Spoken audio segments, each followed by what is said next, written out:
Welcome back to the Tailosive EV podcast, ladies and gentlemen. We're back with Mike and Mike, and my mic in my MacBook and Mike on my MacBook, and we missed you guys all last week. Welcome to July. We've officially crossed halfway through 2022. Model Y configurator still not updated. How are you? I'm doing well. How about you, Drew? You've been traveling around a lot. Yes, we have. We took a trip to Hawaii. We just got back last night, and it was great. We had a good time. We had lots of good food, good travel, and there's Teslas everywhere over there, which was fun to see. I wouldn't say it was like as high a frequency as the Bay Area, but probably Mm. like half that, which is still Wow. quite a bit. Definitely more common than where I live, and because it's an island, I think a lot more people are comfortable with Nissan Leafs. There were Leafs everywhere, um, not just from the trees, and probably still more Teslas. But what's incredible was there's like thousands of cars there, and one supercharger with 6 stalls, and Wow. that's it. Was it filled the couple times that you maybe saw it, or was it pretty empty? I never saw it. No, we never Wow. went by it because we didn't have one. But I saw easily. I'm sure there's thousands of Teslas there, but even lots of them like parked in parking lots with apartments and not charging in people's houses.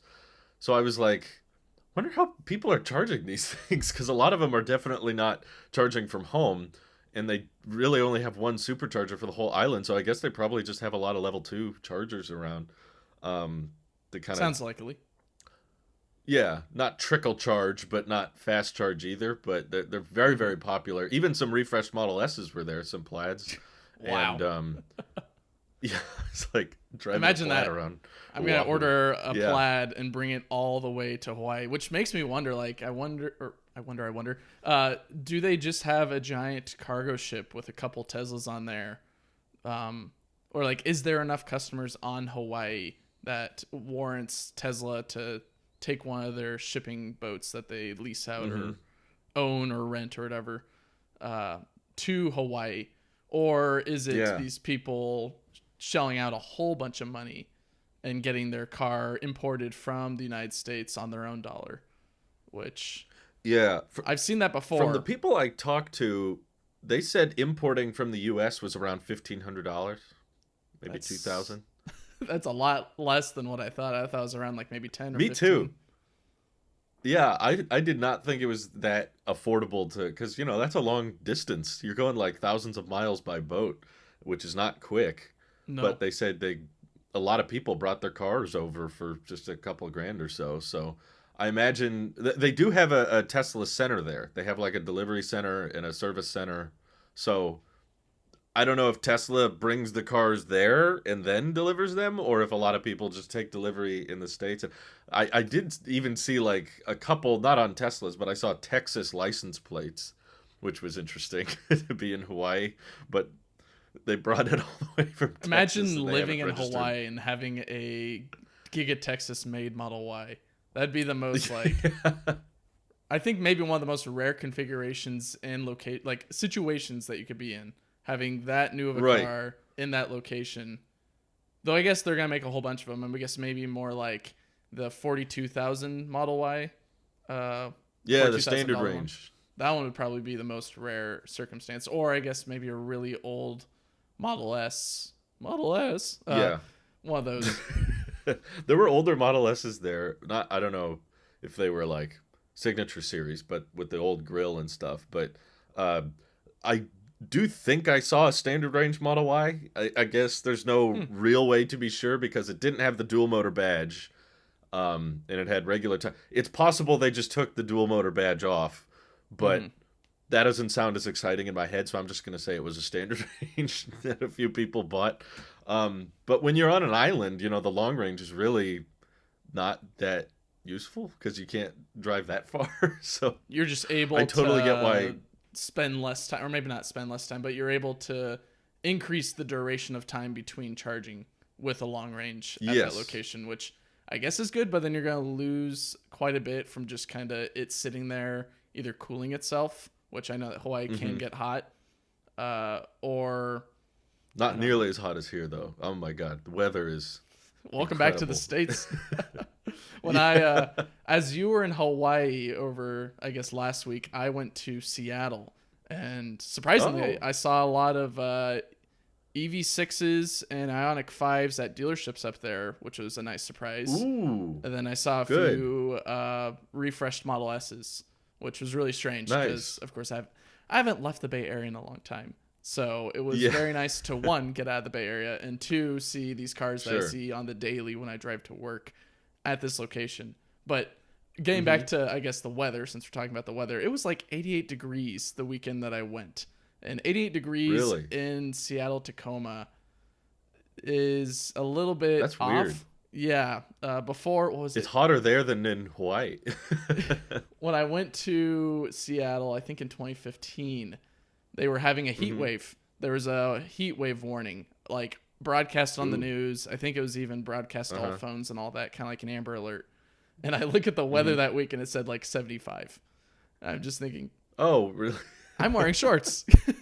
Or maybe not There's a shorts. heat wave. No, I'm wearing pants because there's a lot of wind and I'm a little bit cold and 75 degrees or something like Yeah. that. Because I grew up in a Good place thing they that, warned everyone. yeah, I grew up in a place where 95 and 100 was the norm, kind of like the area that you're in. So being in a 75 Sure. degree weather area was like, this is chilly. But yeah, being Yeah, in this is nice. SeaTac and having it like 88 degrees, like, geez, but at least, I don't know, you're getting good range in an electric car if, or maybe not. I've noticed in my car recently because it's summer, Mm. I'm using a lot more energy because I'm using the air conditioning. And yes, I can roll down the window, but then now I've got the inefficiency of have a window down, which I was wondering about that. Has someone ever done the math to calculate or done the test to see which uses more power I'm sure or consumes there's more energy, I should say? I'm sure there's something. I know that if you have the air conditioning on in a Tesla and you do a Mm-hmm. route, it will adjust the expected battery percentage at the end of your trip of where you're going. Right. Where if you turn off the air conditioning, plug in the route, it'll have a higher percentage. Then you could turn on the air conditioning, but then you'll notice that you got there with less range. So I'm Right. sure, I don't know whether Tesla would build that in for Windows being rolled down or not. But I would think Sure. there's some I mean, there's obviously some calculation for it. I've done Because that has to calculations. cause more drag. Exactly. And I've done calculations like that before in school. Nothing on that complexity of a car with a window open, but something in regards to you got inlets and outlets and flow going certain ways, and then you're calculating Right. lift and drag I on a need to certain see if object. someone's done a video on that. That sounds really interesting because I I care a lot about efficiency and how much energy we're consuming. So if I knew that I could, use a little bit less watt hours per mile just by leaving the windows down versus the AC, I'd do it. Yeah, the thing is at my work I have to wear pants. So every single day of the week I'm wearing Ah, pants, and when it gets hotter, I'm not going to sit in the car to save one or two battery percentages in the car sure. to Yeah, be a that's little fair. bit, I guess, be hot in a way. Yeah, I'd rather open the Mm-hmm. window or turn on the air conditioning. And besides, I usually charge once or twice a week, so no matter what, I'm going to go to the charger.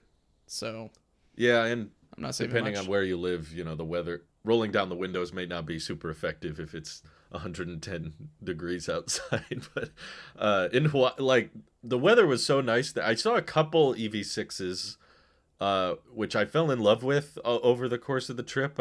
There's a lot of downtime and travel yesterday, and I download all these YouTube videos to watch on the plane, and I just watched a bunch of EV6 content, and I'm very impressed with the price for what you get on that vehicle. So that's one we haven't test drove yet, but I'd love to check it out eventually, just because it's technically like a little bit more efficient than the Ioniq 5, and I prefer the interior design over the Ioniq 5 because of the bezels, of course.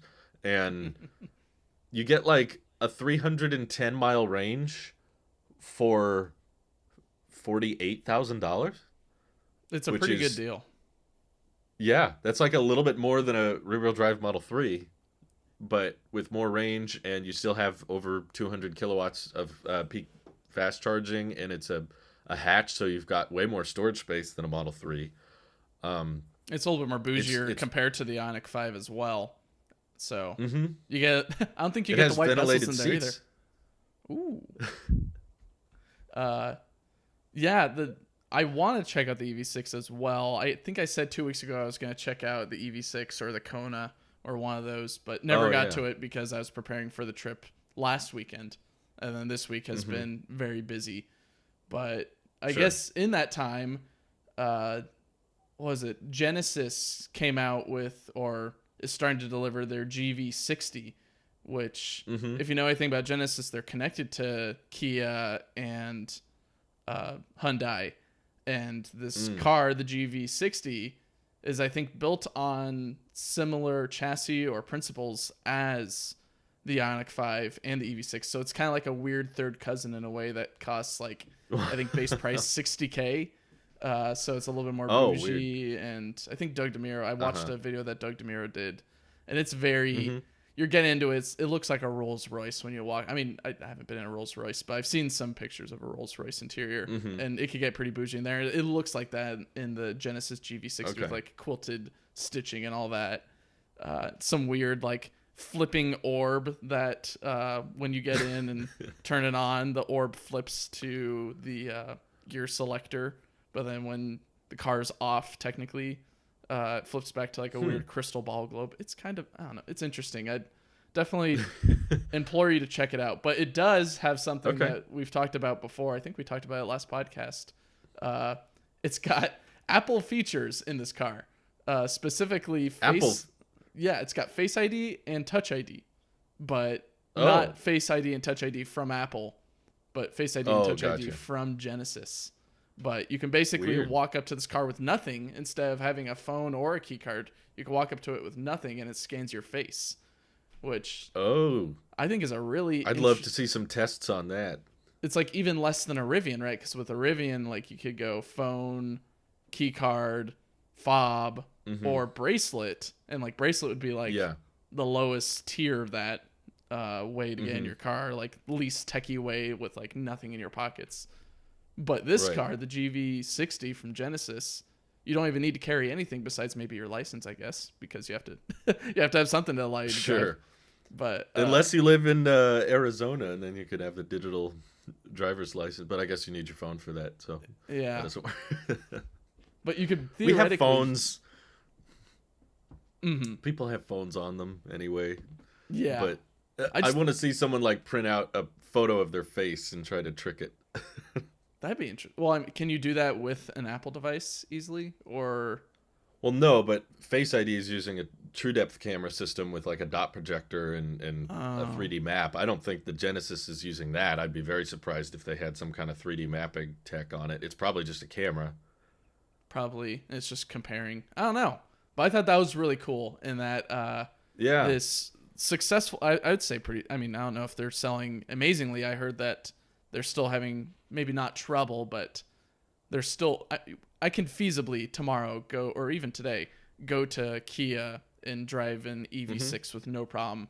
Versus like if I go to a Tesla that's good. showroom, there's like not really much way to test drive a Tesla these days. No. But We tried to get a Model S test drive for years and I'm still we waiting. never could get a hold of them. Yeah. Yeah. I'm glad that a I got shame. the chance years ago to test drive the Model S and Model X, which was before the Raven update. Mm-hmm. So I know how those drive. And I've also gotten to drive a Performance 3, which was fun. But Oh yeah. there's now no way Those suckers are quick. That thing was fun. It was pretty entertaining getting out of that car and being like, do we really want the Y? It's like, yes, we want the utility. Stop. We don't need this acceleration Yeah, it 24/7.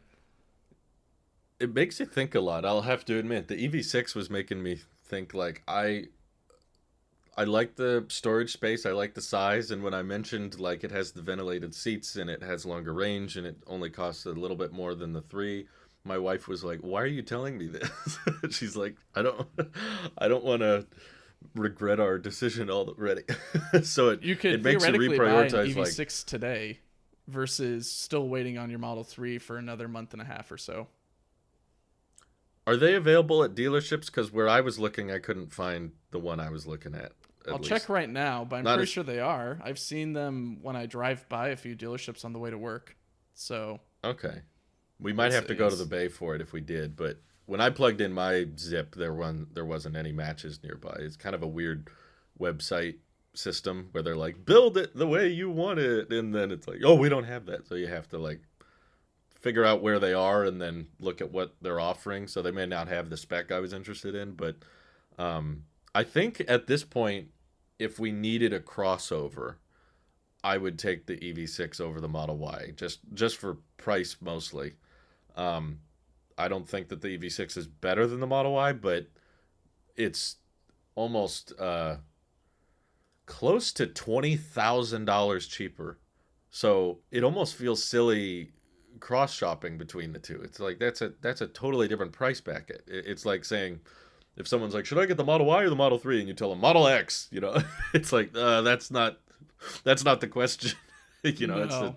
totally outside of the price bracket. And yeah, you could argue the X is better at such and such, but um, as far as just you want a high range, fast charging, practical, lots of storage space in an EV.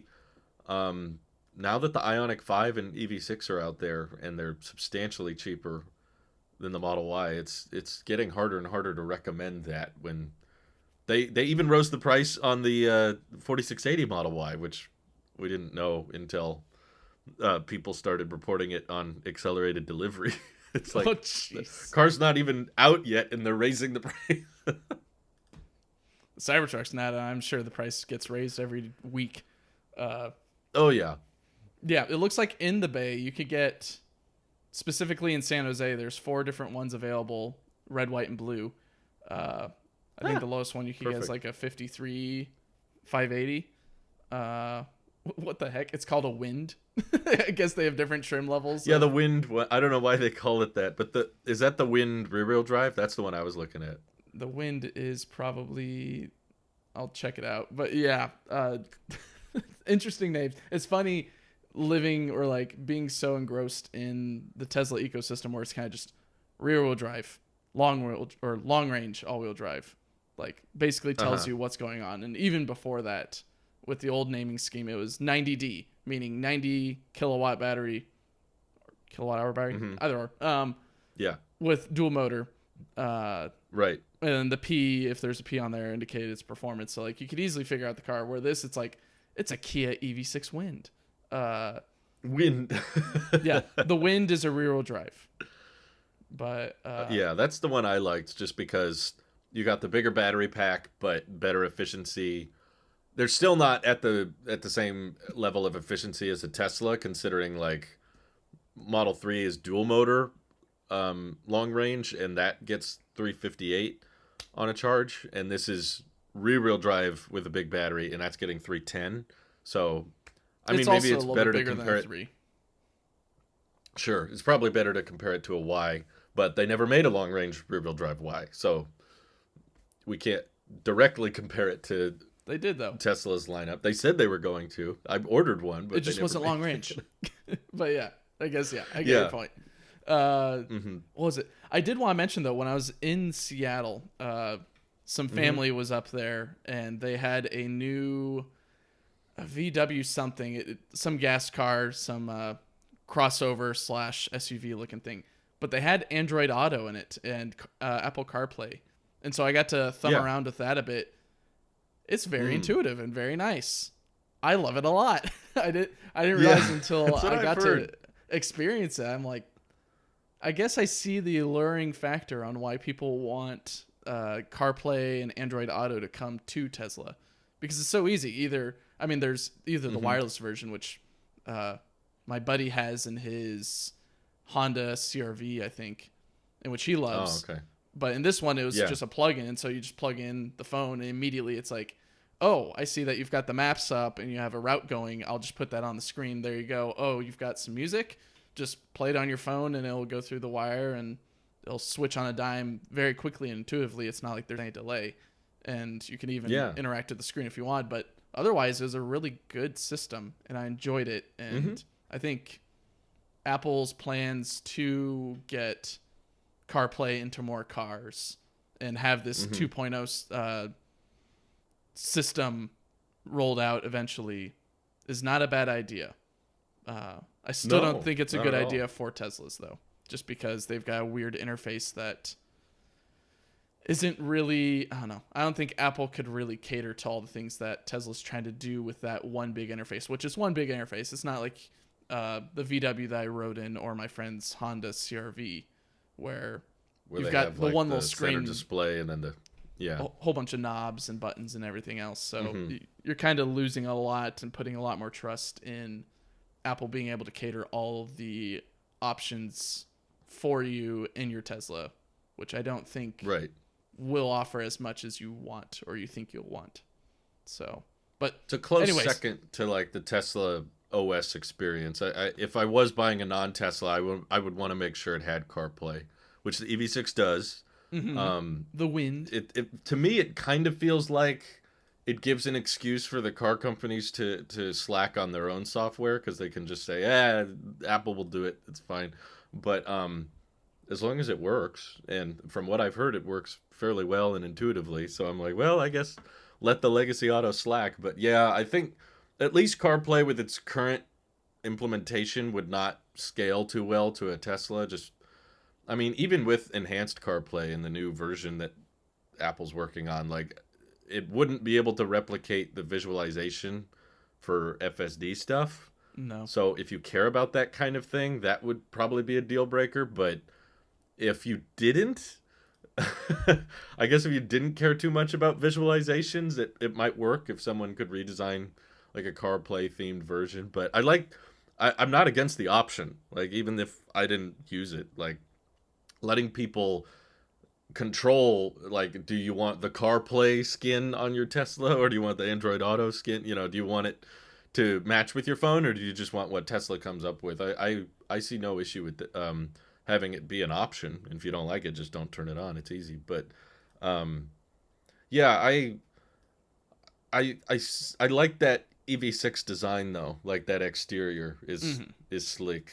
I think I like it more than the Ioniq 5 exterior and oh, interior. So the fact that it has CarPlay definitely means like if in the future we were in the market for a crossover for I don't know, like we kids have or whatever.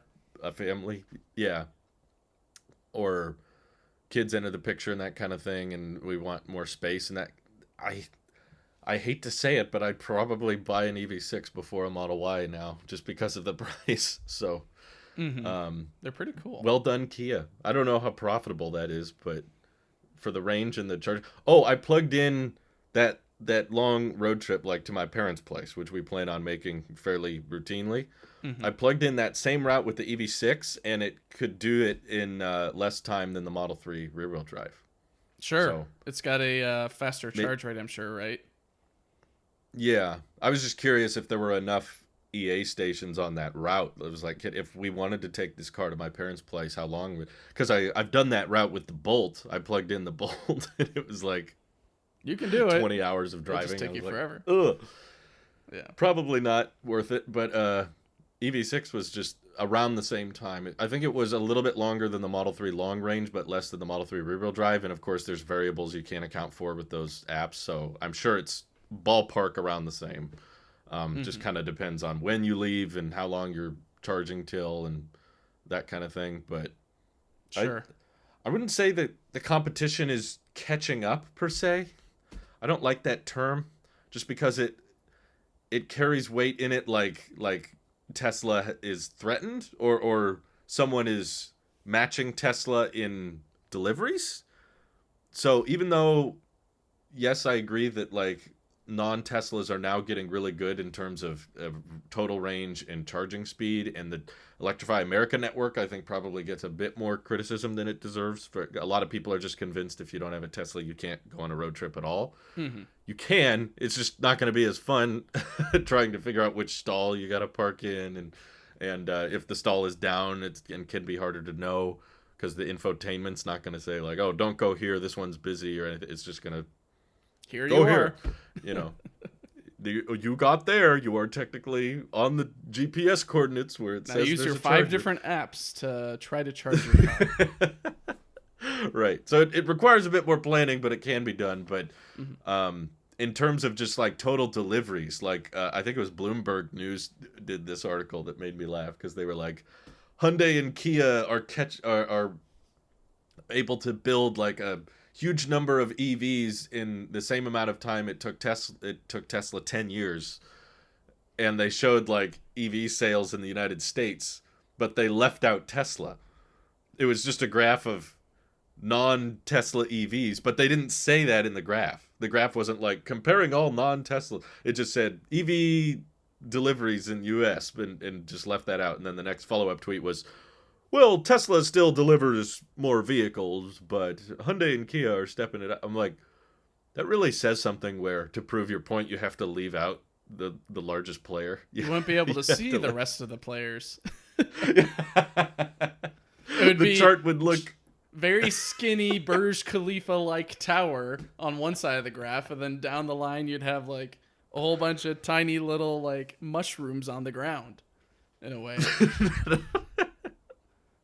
I yeah. would say maybe that No, comparison's very unfair, but it seems like that with the amount of, I mean, 2/3 of EVs in the U.S. are Teslas, so you I can't. think it's past that now. Yeah. I'm sure it is, but still, I think to answer or to rebuttal, I would say the competition is catching up with an asterisk, meaning that Yeah, okay. I they're could agree. figuring out what people want out of an EV and what will sell and what people will accept, uh, with providing their own legacy auto styling and spin on it, and they'll Hmm. still get good sales numbers from it.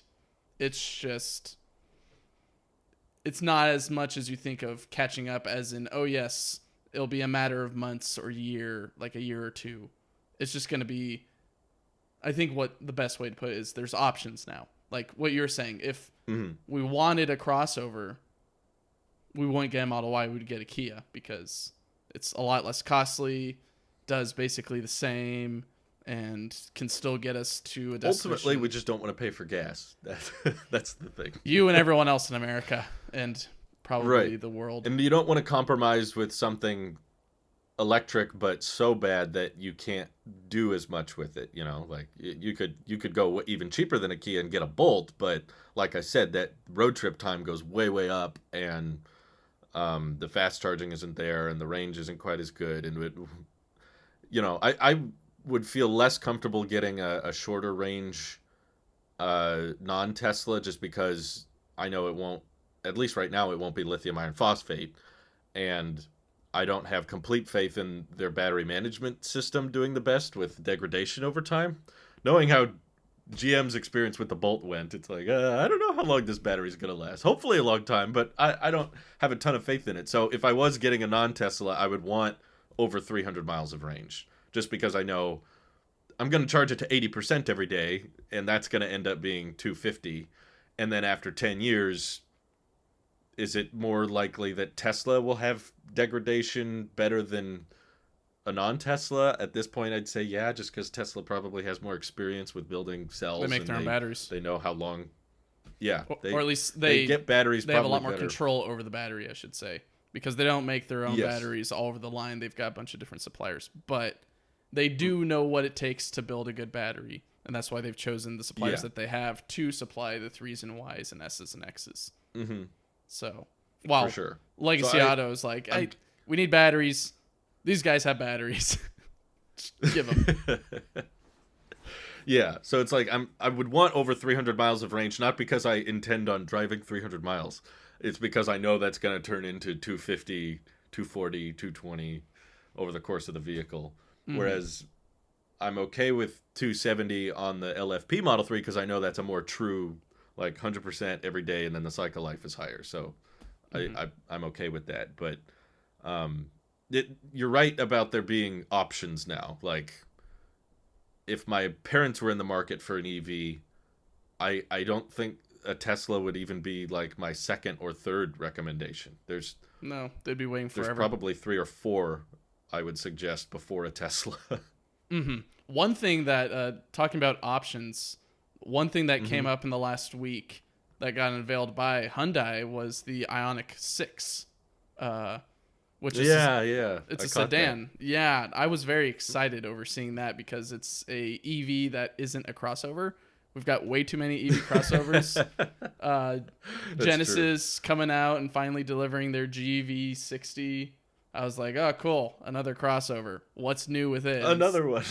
Yeah, versus the Ioniq 6, Yeah. which there's no specs I think associated with it yet. It's just kind of See, that's what I was underwhelmed by. I didn't have much. I was like, I don't know what price range they're targeting or what, but it seems very aero, which is good. I like that. I would think that they're probably just taking the Ioniq 5, putting it in a new chassis, but keeping a lot of the same stuff. Like on the back, I believe Hyundai said that the LEDs, I think there's like 70 of them or something like that. They're still keeping those 70 Mm-hmm. LEDs, but instead of being a little bit more wider and shorter, it's slimmer and longer to give it a little bit more of Okay. that sedan sleek look, even though this thing looks like a Audi TT crossed with a Lambo Countach crossed with a Porsche in a way. It's very much like Did it remind you of the? To me, it reminded me of the EQS a bit, just with the curvature. it was a tad bit like a Magic Mouse to me, except the Magic Mouse is a little bit more sleek, where Yeah. it's got a little bit of a butt, I guess, in a way. Uh huh. But yeah, I guess maybe. I didn't really think of that. I saw just the curvature on the doors and stuff reminded me of a EQS, but I assume it'll be a lot cheaper than an EQS, which is good. So I would guarantee. my hope. I would put money on it being less than an EQS. Yeah, I won't challenge that bet. I won't disagree. But my hope is just that by achieving really good aerodynamics, they'll be able to achieve great range with smaller battery packs, which I think is an underrated, like, that's part of the reason Tesla can ramp so fast. It's not the sole reason, but part of the reason they can ramp vehicles so quickly is because they get to use less batteries than a lot of their competitors and achieve the same or better range. And I wish more companies would look at that and be like, "Oh, that's a good idea," instead of just, "Oh, people like range, more batteries, more just dump as many batteries as you can because then you're F-150 like, "Oh, Lightning. wait, we can't build that." The bed is gone. This truck this truck isn't aerodynamic, so it can't go very far. Just stuff more batteries inside. Oh, okay, that's easy. It just dump some more in there. Or Good news, everyone. what kills me about it's Lucid, more aerodynamic because we stuffed so much battery in it. There's no more bed or overhang like a brick. It's now like the Cybertruck. it's shaped with batteries. Oh my god. Yeah, that's what kills me about Lucid is they came up with this super compact, super efficient powertrain, and then they're like, but it needs 500 miles, so they dump huge battery packs. Like, It's come about on, range. we need the range. It's about range. It's about power. Yeah.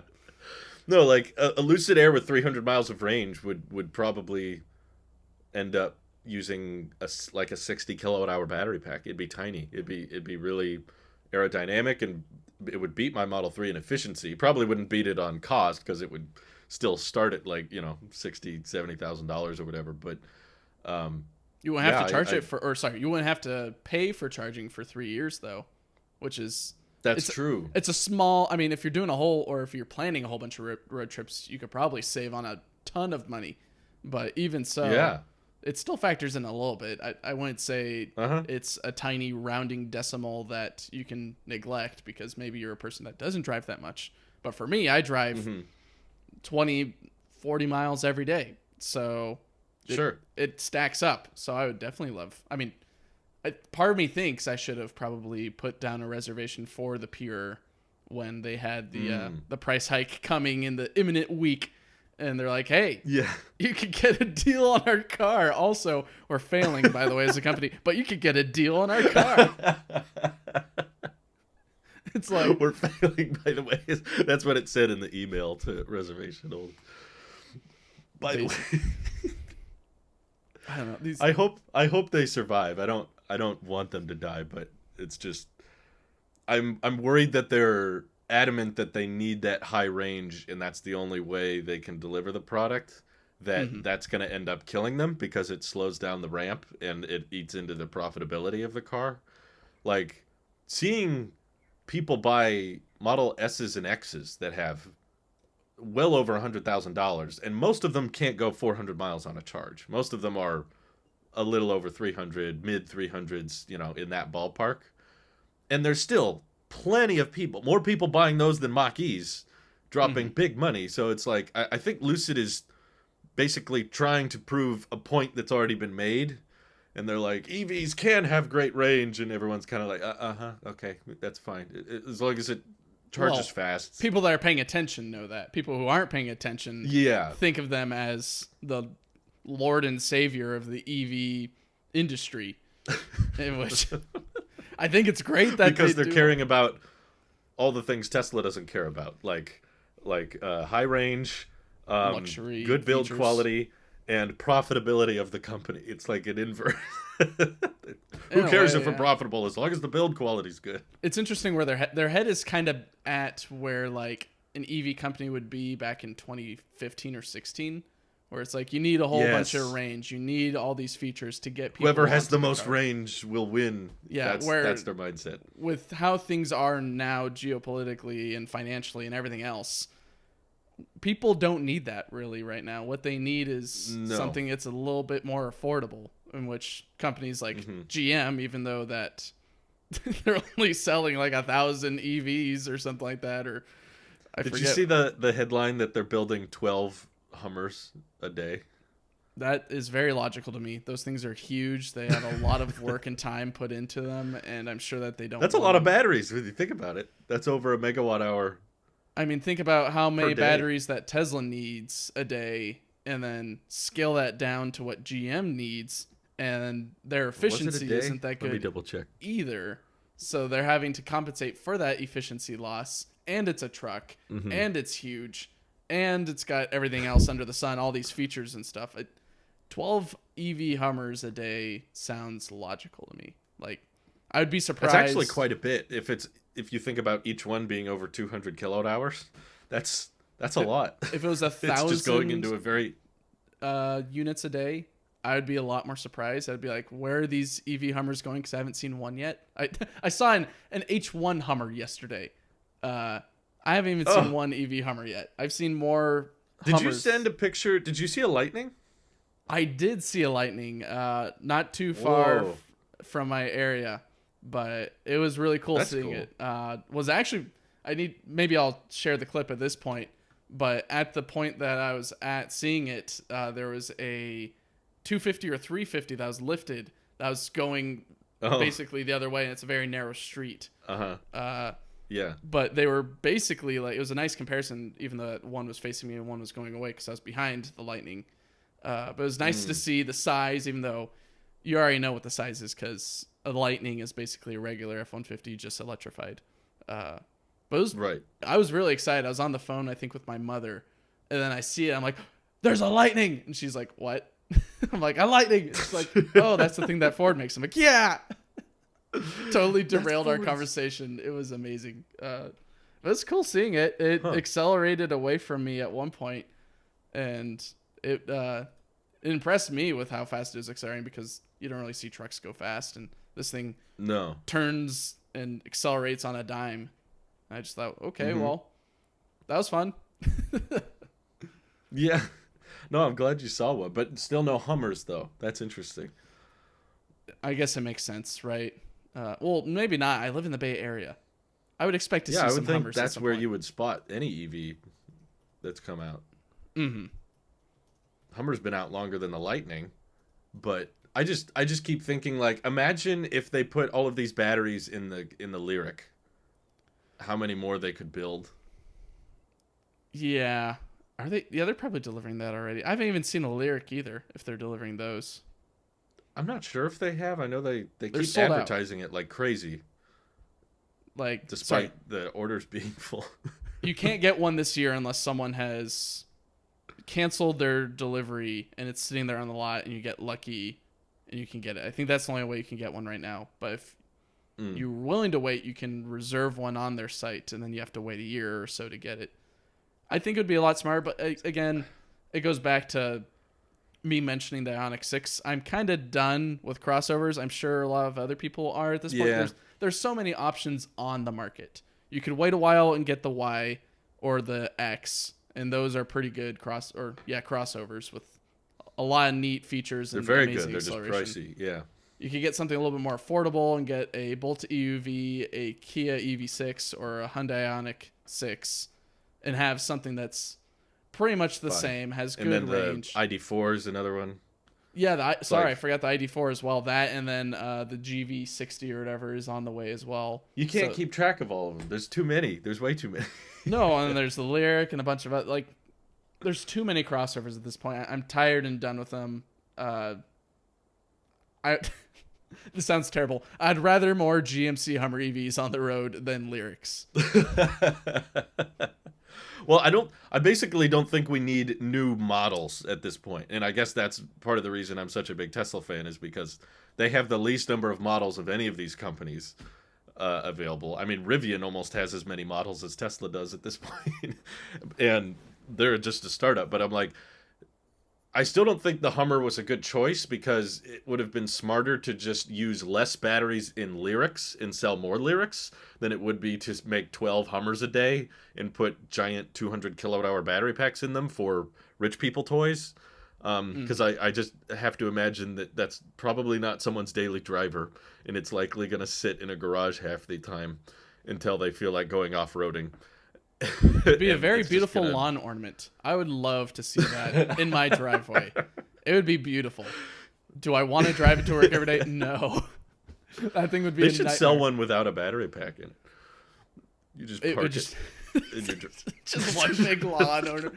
I'm pretty sure you could technically achieve that in China, right? With like the Neo or the other ones where the battery pack is removable, where you can put in a new battery pack. I don't know if does the swapping station let you just pop it out and leave it out? I don't think so, but I'm pretty sure you could just go to Neo up front and be like, throw it in neutral. When they pop the battery out, you just push it off. I think they close the doors on the garage too when you pull it in. Like, you pull it in, I think you leave, the garage closes, does the whole swapping thing, and then the garage opens and you can get in your car. Or something like that. That would suck in the rain. I would have to do more research on that. Unfortunately, I'm not up to date on what goes on overseas with their EVs. That's fair. That's fine. They do offer some really cool versions of what Tesla is doing, and Tesla exists over there too, but they do offer some really good competition there. But yeah. I don't know. No, I'm with you. I want more sedans, and I mean, we don't really need more models or trims. I think if you're not sold on any current electric crossover, you probably never will be at this point. Unless, like, it's just a price argument and you're like, I need one to be $10,000. Okay, you got to wait 20 years probably before that happens. But as far as just like design, interior features, layout, buttons, knobs versus screens and all that, there's so many electric crossover choices.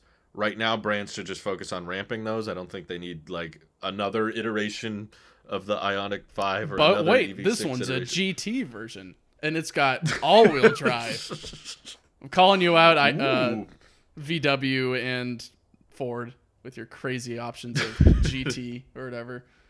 Yeah, no, I agree. More GT. I was when I was in Seattle, I met up with one of my longtime buddies, and I was talking with him about EVs because he knows I like EVs. And he was asking, do they make sedans yet that are EVs? And I'm like, there's a few, but like one that I think you would love, in which I showed him the Honda E. He's like, yeah, I want that one. I'm like, fortunately, it's not sold in the US. He's like, why? I'm like, because Honda doesn't want to. Because they hate you. And also because they have cameras on the side and other things. I don't know. They don't want to do it. He's like, I would get an EV if it was a sedan or something like that. Like a little bit more of like a hot hatch. Maybe not even hot hatch, just a hatch sedan looking thing. Something close to that. Because there is a market. Like my buddy and many others, they want something a little bit less crossover-y. And especially Model 3 still sells really, really well. Yeah, but some people don't want a Tesla. And so that's where the competition with like the Ioniq 6 should come in and hopefully not necessarily put a fire under Tesla's bumper in regards to making them do more.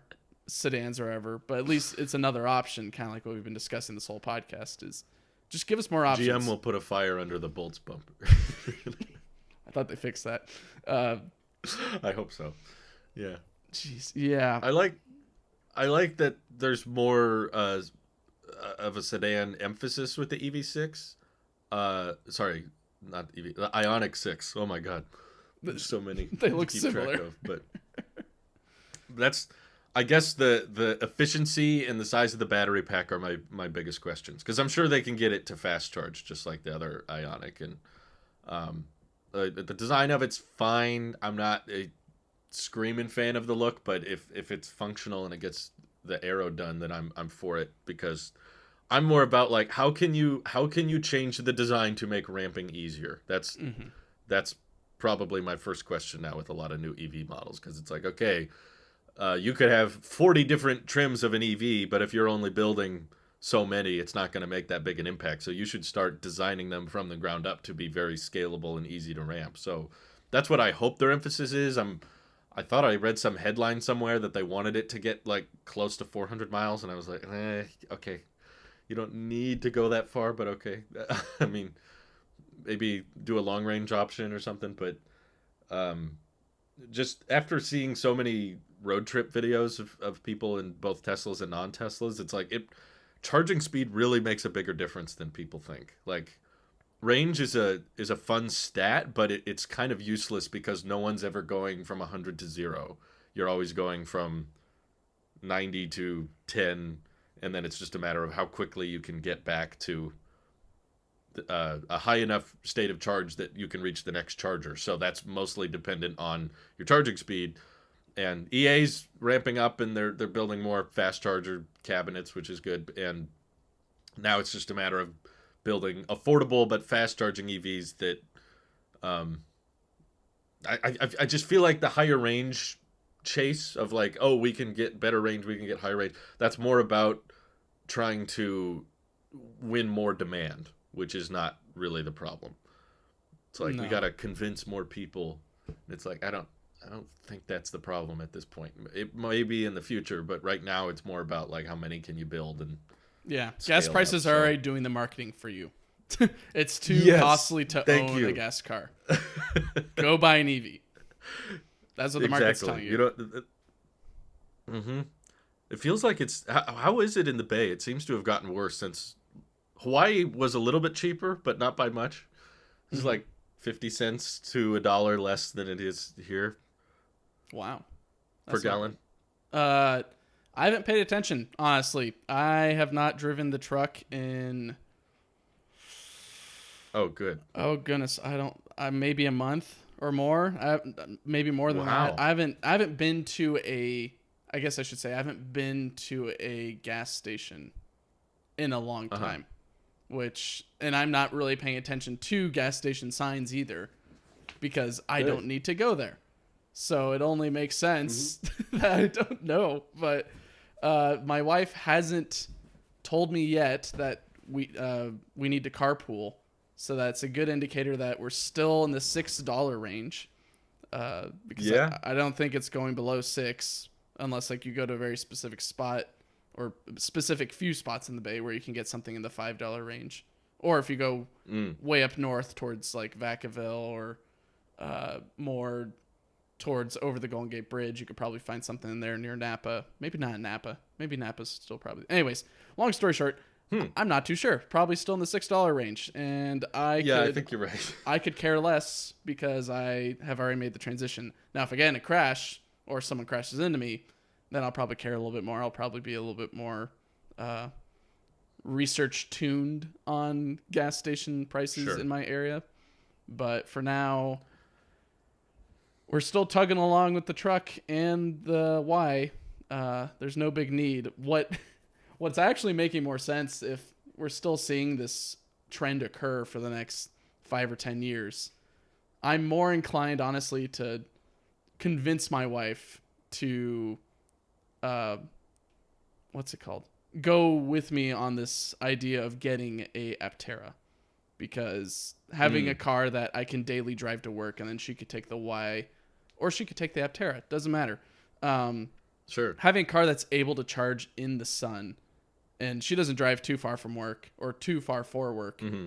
And I drive a bit, but even still, I think both the locations that we're at get a good amount of sun. It's not like a covered car garage or anything like that.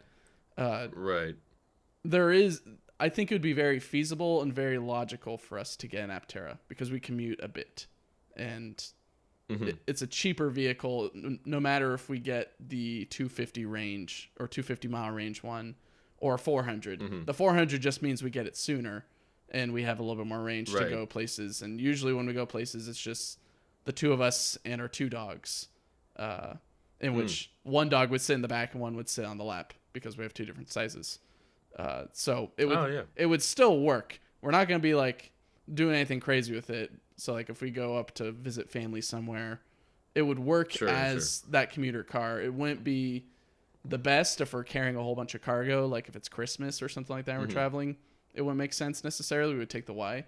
But having this as a accessory car or that third car makes a whole lot of sense now, with it getting a whole lot more hotter and less cloud cover in the bay these days. I think maybe just because it's becoming summer. Yeah. That and the gas prices that they're at. And Aptera seems way too logical to me. Like, to not... Yeah. Or it seems stupid to pass up at this point. Right. I get what you mean. I can understand that because, like, being able to charge for free and use so little power per mile just makes the break even point that much sooner, especially when you're competing with gas. It would take so little time to break even on that investment. So I just hope they make it to production. But yeah, I'm convinced myself there will very, very likely be an Aptera in our life if they make it to production and first deliveries, which I don't. I don't put much faith in their timelines right now. I don't think end of this year is likely, and that's what they're currently saying. But I just say take as long as you need to, but make it happen, please. Because that vehicle I think would be incredibly popular, and it's not going to be the only vehicle people buy, and I don't think it really competes with Teslas in that regard. It just makes so much sense as a secondary vehicle for so many people that.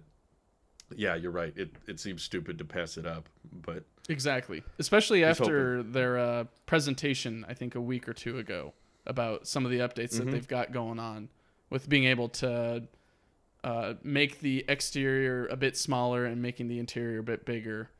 Basically, almost like, not like an airplane because airplanes are a special case, but being able to decrease that thickness of the chassis enough to where you're comfortable inside of it and you're not having to manage this boat necessarily. But with that and being able to, because it's so light, being able to use the same cells that my Y uses as structural cells for their car, I think is pretty neat. That's really cool. Yeah. It just shows how light the vehicle can be and how they can even, optimize the chassis so much to where even the battery pack is carrying the load, is a very smart idea because that way it's not just some wet mass, aerodynamicists call it, or I guess astrodynamicists call it, in a vehicle or a spaceship. Having that wet mass kind of just taking up a whole bunch of the total mass of the vehicle and decreasing your capability of going places is huge. You're able to do so much with that by making it structural. So that made me excited for the car as well. Yeah, I hope they get the Tesla connector as well. That would be so cool to have another vehicle on the road still rocking it. I know they want to. I'm not sure if Tesla will go for it or how they'd feel about enabling supercharging on just Apteras, since they would have the connector and they wouldn't need an adapter. It'd be like, see, you don't need to add CCS to this guy. They'd be like, I mean, it would allow for great headlines. They can see superchargers are open to non-Teslas now, and it's just like this thing, one model that there's only a couple thousand on the road. So it's like, okay, you're technically opening up the supercharger network, so you can say you're charging, not your own vehicle, which is something, but Yeah, it would be nice. I hope they play ball. They might not, but still, there's by far no other startup has more of my attention or my hype as Aptera does easily. So Honestly, they're probably the most promising to please, me in the new startup group, I would say. Because I would say Lucid's already proved that they can make vehicles, just not quickly. And apparently, software wise, not reliably, but they can make a yeah, pretty efficient hardware. And Rivian showed that they can tee up to the bat. They're just going through the growing pains of manufacturing. So they're kind of like, if Tesla was the first wave, Rivian and Lucid were probably like that second wave, slowly or yes, closely behind them, but still doesn't have the magnitude that this first wave has. And then right. companies like Aptera or I guess Lordstown. I'm trying to think of other startups. I can't. I guess maybe Maybe Nikola. Canoe. Yeah, maybe Canoe. Maybe Aptera and Canoe are that third wave or that fourth wave, maybe. Yeah, That is slowly coming to the beach. But they're also struggling because, well, it's a tough ball game. But at least it is. Aptera has a mindset. They have a theme. They know what their product is. And they've got, Yes, I would say, the right people there to propel it to a feasible product on market. Kind of like what Arcimoto is, except they're struggling to find people to get their product or at least rent their product. So sure. I think Aptera is probably the next Yeah, best step. Yeah, they got Sandy Monroe, which is a good idea to help them ramp up. And I'm very excited to see him tear down the 4680 Model Y. They finally got one. Right. I That's was going to very be surprised how interesting. quick they got it. I know that only Me a few of too. them were kind of handed out to customers over the last month. But now apparently they've got one. And then I guess recently I think some news outlets said that a whole bunch of 2170 and 4680s are finally going out to customers in droves. So that's Yeah, exciting. I saw some reports or sources getting, I think, a little bit ahead of themselves. They were saying like, oh, they're building 1,000 a week or 2,000 or not. They said like 2 or 5,000 a week, and I don't think it was that high. Joe Tegmeyer, who watches that factory literally like a hawk, he said he's counting a little over 100 a day. So I think they're ramping up with 2170s now and probably close to 1,000 a week, maybe in that ballpark. And I'm sure it'll continue as the year goes on. But how do you feel about them building so many 2170 Model Ys are being delivered now out of Texas? And by the way, they do come with the parcel shelf. I checked. someone took delivery, so it's a little bit different from the Fremont one. Good But for them. I think does I'm fine with it, honestly. It's a little bit disappointing because they marketed this factory as the 4680 factory. This is the next yeah. evolution in Teslas. And then quickly. Does it worry you at all? No, because they Okay. have a giant supply of 2170 batteries at the ready. They're already doing it at Fremont. They're doing it in China. They're doing it in Berlin. They've got 2170s all over the place. They've got a giant supply from customers ready to go in vehicles. And it wouldn't make sense to kind of just keep on. I mean, it would be nice because then you'd probably catch up on a lot of the demand in Fremont and China, and eventually in Berlin.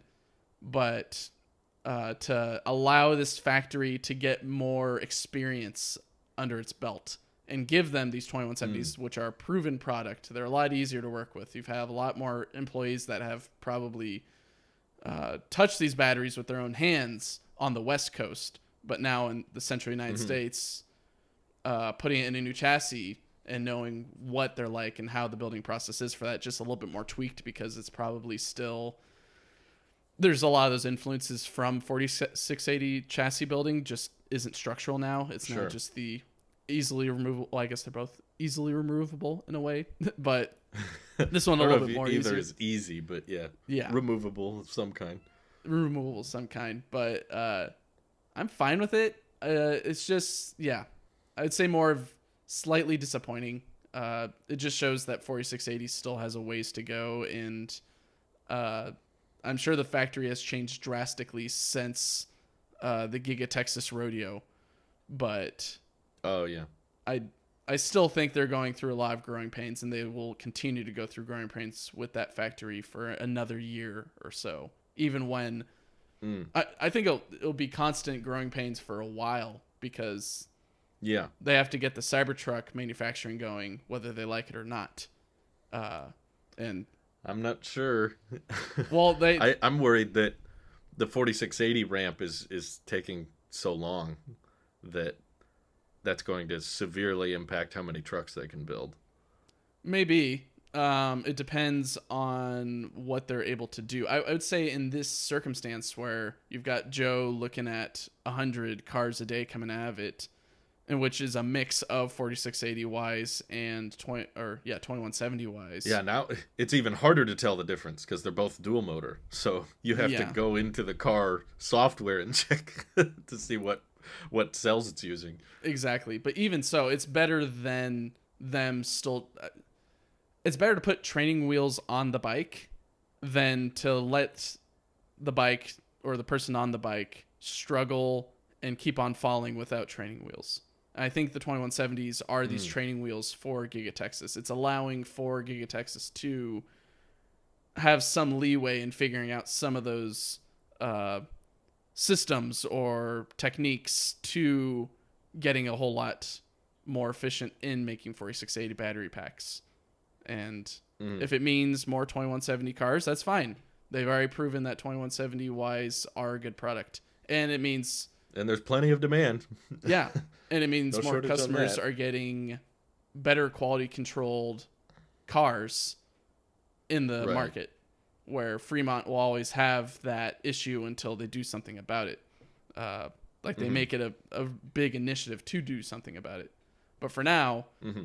it's only it's a no-brainer for Tesla at this point because it's a technology that's proven.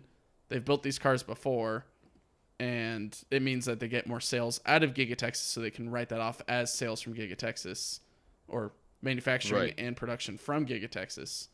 And it gives more people Hmm. experience in that area of how to build it.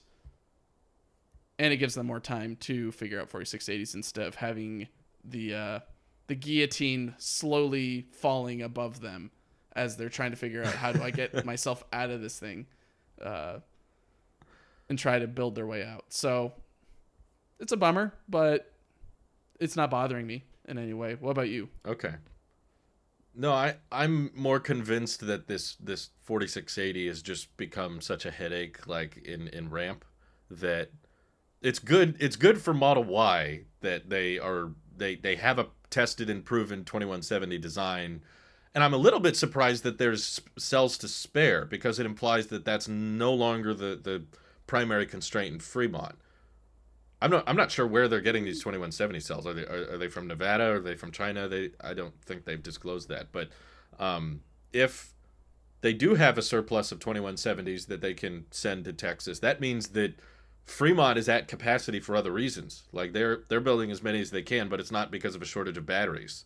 It's because of physical space or just how many presses they can Yeah. Well, something that comes to stamp mind is out. they built a whole new like bridge from one facility or one part of the facility to the other at Fremont instead Yeah. of having to like go through a whole bunch of zigzaggy paths. They've made one giant Right. oblique corridor, which Hmm. shows that they're trying to improve it. But again, it's like a band aid. So I think your intuition there is Yeah. correct in that they're probably at capacity in terms of like the speed that they can output them because of the spatial layout The of layout. Fremont. Yeah. Uh huh.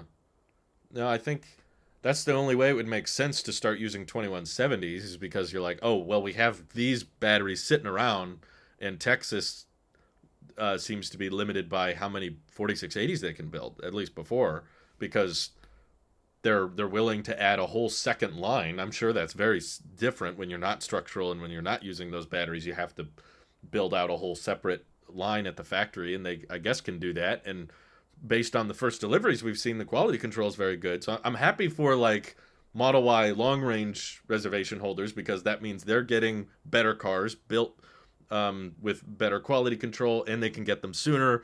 And hopefully, Giga Texas ramping up Model Y, regardless of the cell, means that they can lower the wait time and hopefully the price as well over time.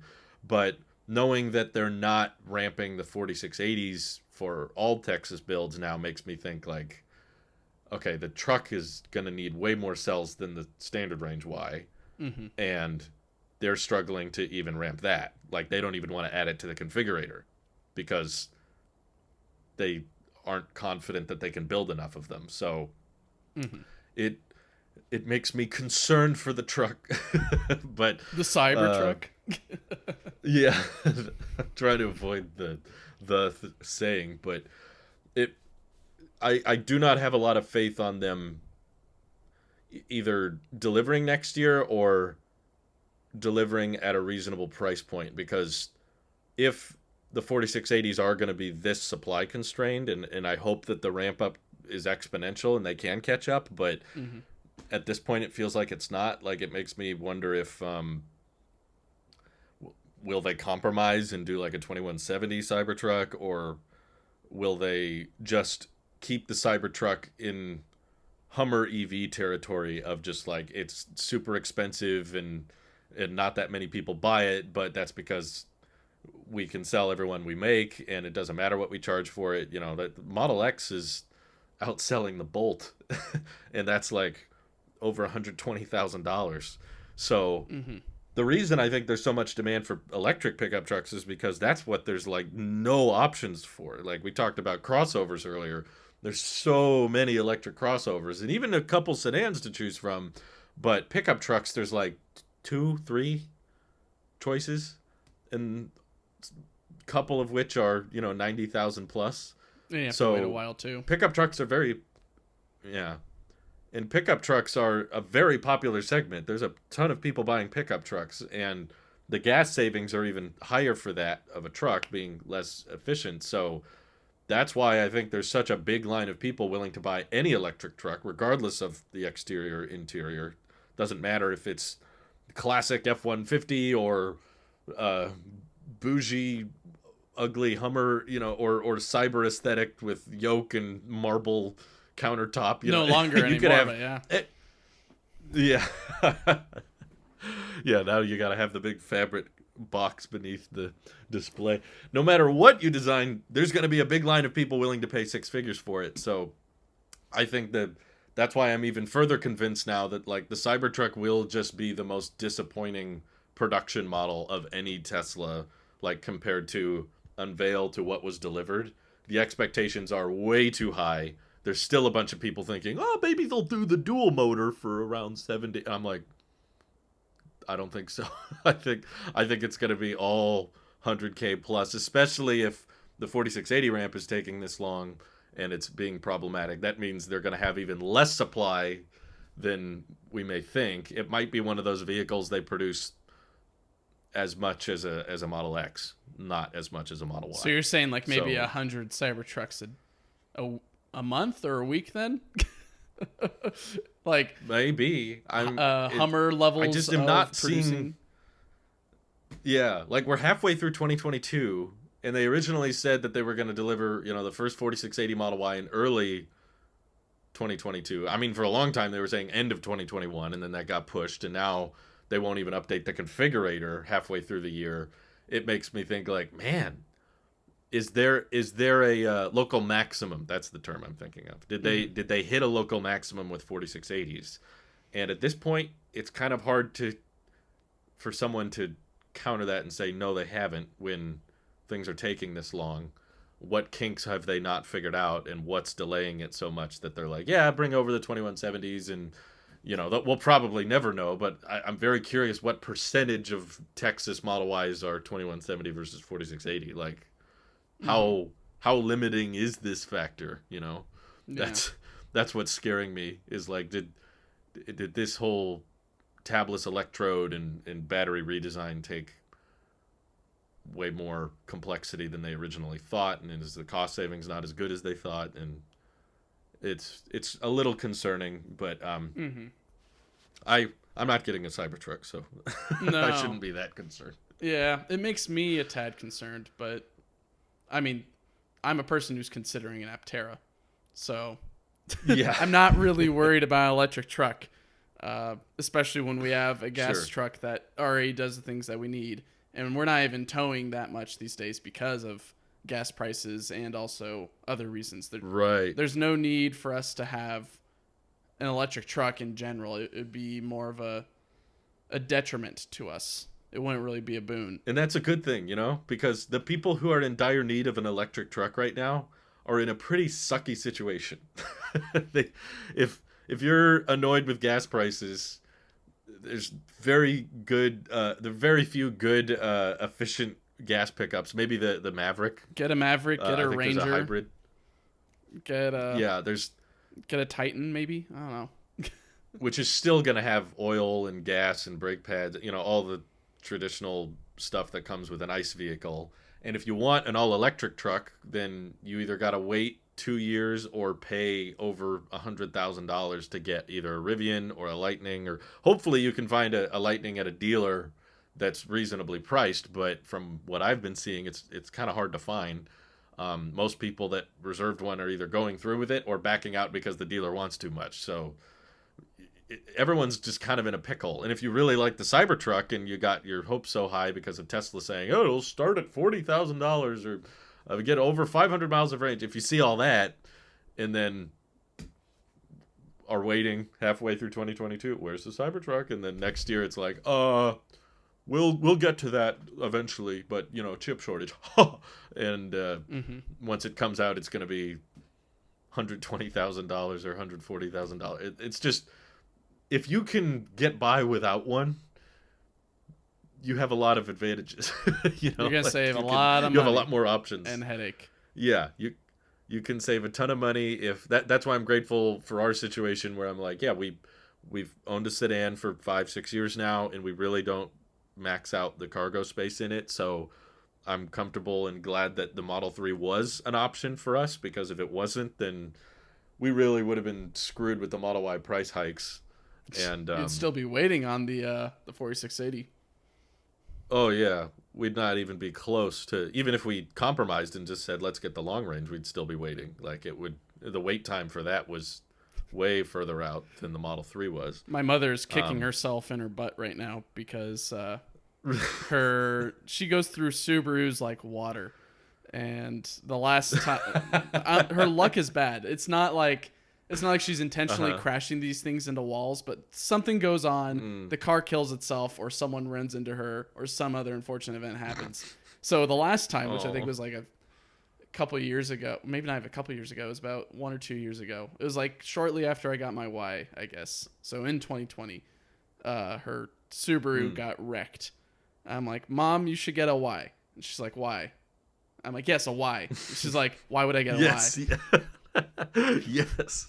I'm like, because you need a car that's, one, safe, and two, is going to be doing all these things for you that you would love, and three, is going to be a whole lot more reliable than what you've been going through right now with all the crazy mechanical failures that these Yeah, it Subarus. seems like it. It's weird because from what I've seen with Subarus, they're decent. Like, they're not like Toyota levels of like reliable, but they're not like a BMW where you're going to expect like algae in the tank or something close to that.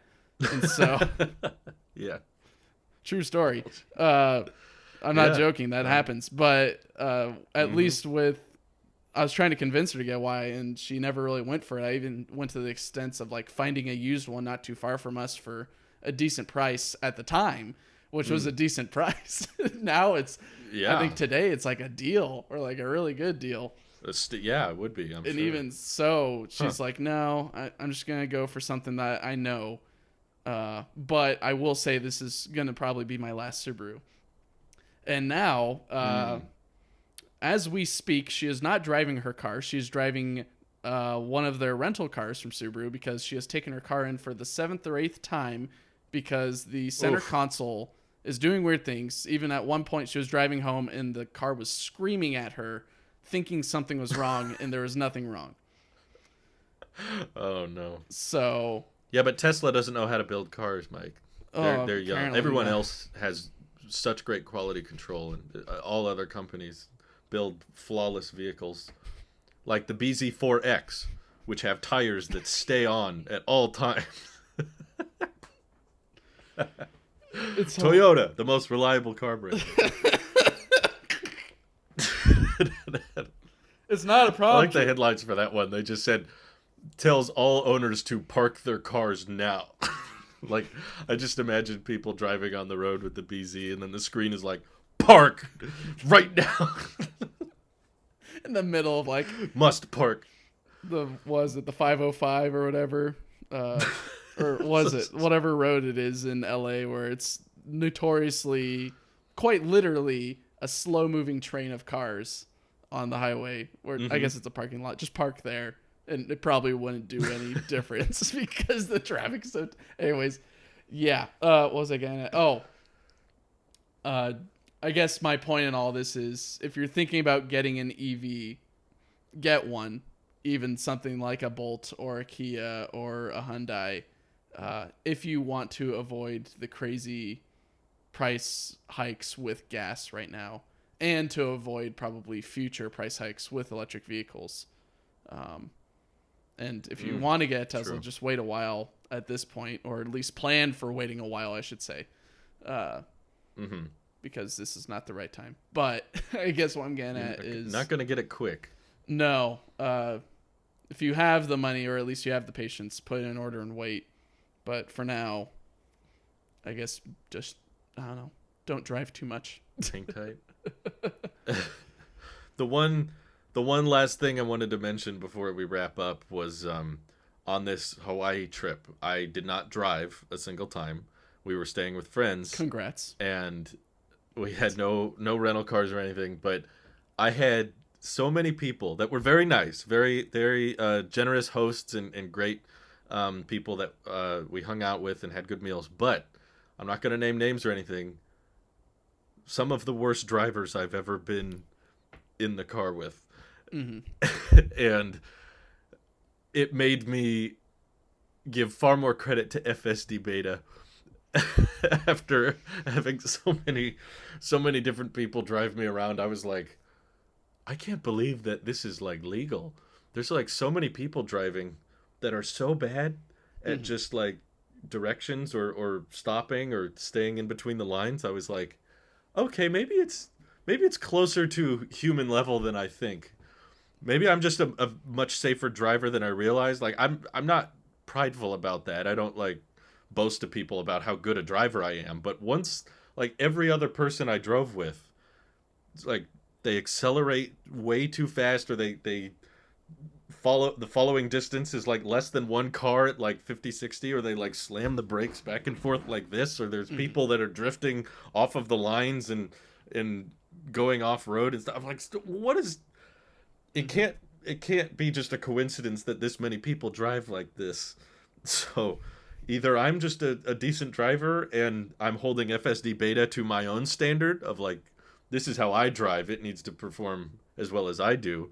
And maybe I should be comparing FSD Beta to how it performs to all these people that drove me around. Because if I did, it's pretty dang close. FSD is probably a complete product now.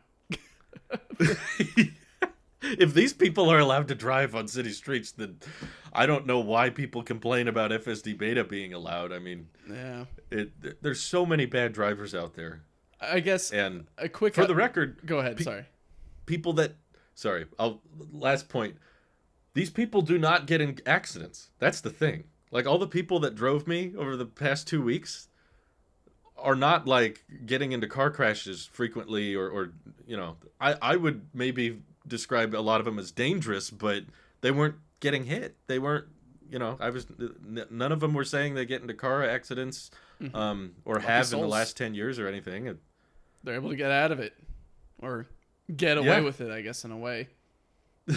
They get away with it, but it's very scary. And I was very nervous for a lot of the drive. And I think there's like a psychological thing of just someone else driving a car, because I was just very used to and very comfortable with me driving everywhere. I don't like driving, but I just have to drive wherever I go, and that's what I'm used to. And now being in cars that I'm not used to this driver, even though they don't get into accidents and they got us where we needed to go eventually, I was still very uncomfortable and scared the whole time. Sure. And I think people probably will have similar FSD Beta experiences. Yeah, I'd say comparing that to my wife's experience sitting in the passenger seat when I activate the FSD Beta, She probably Yeah. has the same reaction as you do in this experience in your Mm-hmm. riding in Hawaii. So maybe it's Uh-huh. actually not that far as we think. But I guess I was going to say a quick update on FSD. Twice this week, Yeah. uh, FSD Beta has had some, I wouldn't say catastrophic, but very worrying moments. I've identified now on this route that I take home, almost like I could predict it at this point. At Uh-huh. least once a week, if I'm doing FSD Beta every day of the week, which I don't always, because sometimes I just want to drive the car, but other times I'll let it drive. But at least one day out of the week, if I'm doing it every single day, through one of these intersections, and it's not the same intersection. I found it happens in one or two parts on this route. Very straight road, nothing going Mm-hmm. on the road. FSD will Yeah. freak out in the middle of the intersection.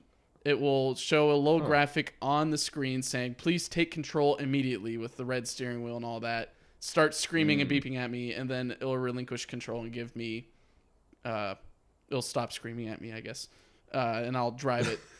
And then it'll just deactivate. Like, even the visualization won't do its thing, like won't show much. Mm. It'll look like before FSD beta, or even before FSD, when it was more of just Oh. navigate on autopilot type of things, or not even that. It Yeah. won't really show things in detail as much, and it'll take about, I want to say, like 5 minutes for it to like reboot and then become okay Ooh. to do FSD again. And another one was when I was driving to work, it just didn't want to do FSD.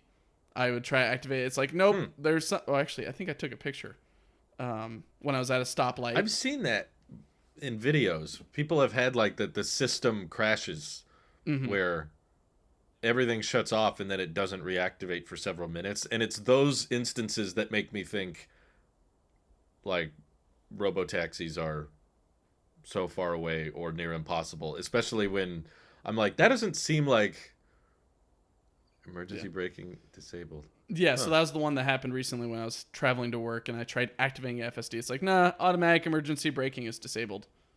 I'm like, okay, Whoa. let me do a system reset. And I did that, didn't change it. I'm like, this is strange. And then Wow. went to work, drove my way all the way there. Wasn't an issue. First world problems, I guess. And then after work, I looked and it was fine. So it was just having an issue there. So I'd say my recent experiences with FSD reliability throughout a week are kind of starting to dwindle in terms of percentage, but Mm. in terms of performance, at least like usually it trying to take turns and all that, it's not doing bad. It's very much like a sine curve in a way. Some days, or it's kind of like a human. Some days it's really good at driving, and some days it's just not as good on that turn. Some days it's like, I'm gonna stop on this turn, look both ways. When you don't stop at this turn, it's a through lane. You go through. You don't stop, and all the cars behind me are like, "What the heck are you doing?" And I kind of do like the hybrid approach of FSD Beta, where I push on the accelerator a little bit to give it that nudge of like, it's okay, just keep going. You're all right. Let's enhance this behavior of rolling through instead of stopping. But Yeah. it's been a little bit of headache. But No, I it's I guess, is it heartwarming to hear that FSD Beta is close to maybe not average drivers, but maybe a little bit below average on safety drivers? Maybe it's closer to a human than I thought, but not for a good reason. Not, it's because humans are worse than I expected. I just haven't had I just haven't been driven around by other humans in a long time. And after like 9 days of other people driving me around, I realized, oh, humans are pretty bad at this. We're not. It's honestly impressive we don't get into more accidents, but according to NHTSA, I think there's been an uptick. Like there's been more car crashes total. maybe it's all the Even people that in never COVID drove when in there the was- last 2 or 3 years Mm. because of Well, you technically always have new drivers coming out, but they are maybe they are from a younger generation. yeah, or maybe I don't know. I'm sure it's maybe a little bit less. We have a lot of people realizing they don't have to drive a car. That mindset is changing to alternative transport of trains or buses and stuff. They would rather spend their I time hope. waiting for a bus or a train and then like dawdling on their phone and then or their laptop and then they get on the bus or train, dawdle on their laptop, and are able to do work, and they're willing to take the time out of their day for that. They'd rather sacrifice time than they would for getting a car or getting there quicker by owning a car or borrowing a car, which it's a trade-off. It works. The problem is there's too many kids that dwindle on their phone and drive at the same time. Every time I look over, And that's, I every think, day, resulting. it's always some adult or someone the same age as me on their phone. I'm like, why? I've got more technology in my car, and I spend less time looking at it than you do. I'm not even looking at it that much, besides looking at the speedometer, and even that not as often. Like, usually the car drives itself, and I'm basically just paying attention to the road. I'm not even looking at anything else. While you're just like, let me just drive. It's so bad. No, that like the system crashes, and I've seen other FSD beta videos where it like freaks out and you have to wait 5 minutes for it to come back and stuff. That like further reassures me of how far away robotaxis are, if ever. And it kind of doubles down on the concept of like best case scenario we get level 3. That's all I want now. I'm kind of abandoning the idea that we'll ever get that, and I wish Tesla would start to get real about that too. Just like they got real with 4680s. Okay, maybe we don't have enough of these. Let's switch to 2170 because it's more important to build more cars. I wish they'd have that same logic with FSD. Okay, you've been saying next year for 6 years. Do you want to say it for 10? Or do you want to start changing your narrative a little bit and say, okay, we're going to do the best we can to make an advanced driver assistance system, and we'll try to make it safe. And if we can get it safe enough, maybe we'll let people pay a little bit less attention under certain circumstances. But let's stop trying to sell people on this car will make you $30,000 a year next year when robotaxis are done. You'll just flip a switch if you get the sunlight hitting the cameras in the right way, the whole system crashes and it doesn't know what to do. It all goes down. In the words of K2SO. I'm getting, as time goes on, more and more pessimistic on that timeline. I still think it's a good thing to pursue because I'm still in love with the concept of the car doing more and more and hopefully assuming more liability in the future. That's all, but the idea of driving around with nobody or strangers, I think it's a tough pill for people to swallow because Elon has accomplished amazing things and he's achieved things that were once thought to be impossible. But I think a mistake a lot of people are making is they think that, well, if someone achieves the impossible, that means they will achieve everything they say they're going to do. All the impossibles. That's where I disagree. Yes, Elon has mainstreamed electric vehicles and ramped them up profitably, which is very difficult and many thought was impossible. And yes, he's figured out reusable rocket boosters, and a lot of people thought that was impossible or not profitable. But that does not mean everything he says he can do can be done. There's still probably some things that are impossible and will remain that way, even with the best minds, even with the most talented software engineers. And I personally think robotaxis is one of those things. I think it's going to end up being so, even with the edge cases. I know that you can handle 90%, 95% of driving, but just that small edge cases that ruin it will prevent it from going mainstream. And I'm not betting against them. Everyone says don't bet against Elon. I'm not shorting the stock or anything. I own stock. Just a little bit of reality salt into this soup of opportunity. Good soup. Tesla, I've made videos on that. Like, Tesla does not need robotaxis, in my opinion, like to justify their valuation or to be a successful brand or to become the biggest company in the world. They can do all that just building EVs, energy storage, solar. Robotaxis don't need to happen for Tesla to succeed, in my view.